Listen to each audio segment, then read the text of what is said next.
What is up, everybody? It's Justin Gaming here. So 2016 is looking to be an absolutely amazing year for gaming, especially this fall with amazing games coming out. So I decided today that I'm going to be making a top 5 games coming to the PS4 in fall 2016. So yeah, without further ado, let's get straight into the list.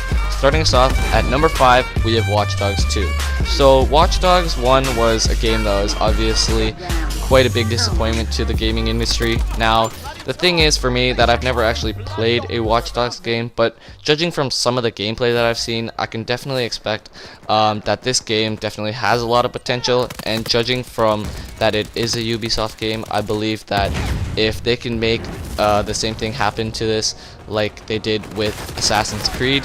Obviously we saw that the very first Assassin's Creed game was a decent game, but the step that they took from the very first game to the second Assassin's Creed game was such a big leap that it blew people's minds. Now if they can do the same thing with Watch Dogs 2, then yeah, I'm hoping that Watch Dogs 2 will be absolutely amazing. Now yeah, I'm not sure if they can actually do this, but if they can, then Watch Dogs 2 will definitely be a really good game. I'm definitely looking forward to this game when it comes out in November. So coming at number 4 is Battlefield 1. Now Battlefield 1, obviously, it looks really cool. Basically, a DICE game.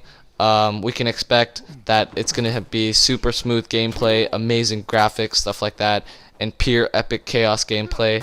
I expect the multiplayer will be absolutely amazing with the World War I setting. Obviously, this isn't a setting that we've seen in gaming much nowadays, because it seems like all these first-person shooters are going into the futuristic or modern-day times. But yeah, Battlefield 1 is looking really cool since it's going back to the World War setting.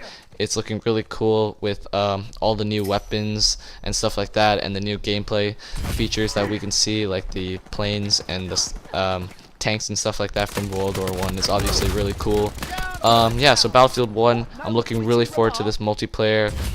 Definitely going to pick it up when it launches this November as well. So yeah, let's move on to the next one. So Mafia 3. Now the thing with Mafia 3 is I've never actually played any of the other Mafia games. Now from what I've seen of the Mafia 3 is that this game is basically gonna focus a lot on story, which is definitely the type of games I enjoy, like an Uncharted game or The Last of Us. Obviously, I definitely enjoy those kinds of games where they focus heavily on the story, and obviously, of course, Mafia 3 is a third-person game, which is definitely the type of game I enjoy as well. And yeah, even though it is open world, I mean, I hope that they definitely put like side objectives that actually affect the story, kind of, and from what they've said, it's looking like it will, because what they said is even though these missions are kind of like side objectives, they ultimately kind of like affect your character in like the push forward, I guess. But like yeah, so ultimately these side quests do help your character kind of progress as a character, I guess. So yeah, Mafia 3 I'm definitely looking forward to. I'm still looking to pick up Mafia 2 on Steam on the PC, because yeah, I don't really use my PS3 anymore, honestly. The graphics are a bit outdated, so I might get it on my PC. So yeah, I might get that sometime before Mafia 3 comes out, but yeah, we'll have to see about that. So yeah, let's move on from that. The next one that we have at number 2 is the PlayStation exclusive, The Last Guardian. Now when The Last Guardian was originally announced back in 2009, yeah, people were already like expecting this game to be really cool, and obviously we know that this game was like, it took a long time to come out, because after being showed at the 2009 Sony press conference, we didn't hear anything about it up until last year's E3 back in 2015 when they re-revealed it for the PS4.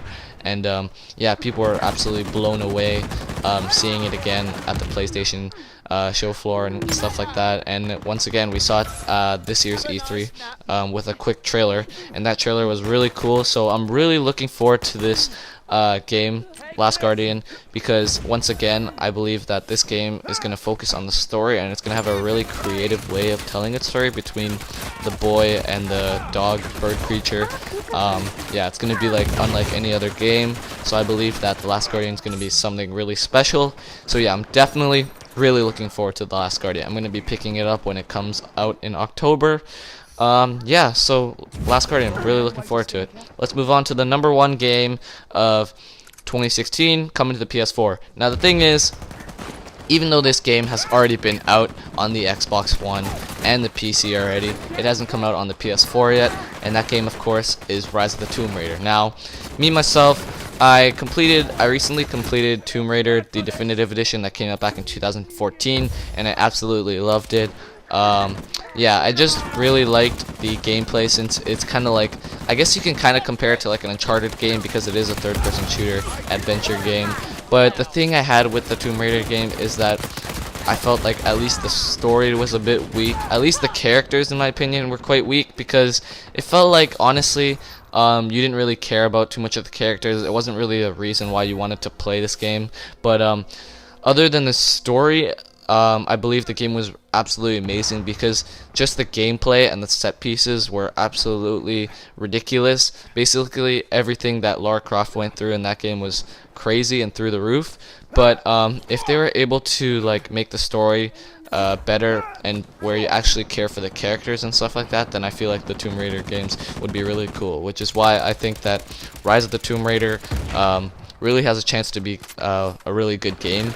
From what I've heard from other people, is that kind of like the step that they Uncharted made with Uncharted 2 and Uncharted 1. People are saying how like Rise of the Tomb Raider is compared to the Tomb Raider Definitive Edition. So yeah, I'm expecting big things from Rise of the Tomb Raider. I'm not sure if it's actually going to be that good, but hopefully it will be. Yeah, so that was my #1 game on the list. And yeah, so please let me know down below in the comments what your top 5 games fall 2016 are. And yeah, once again, this is my personal opinion, so let me know yours down below in the comments. And yeah, thanks a lot for watching, and I'll see you in the next video.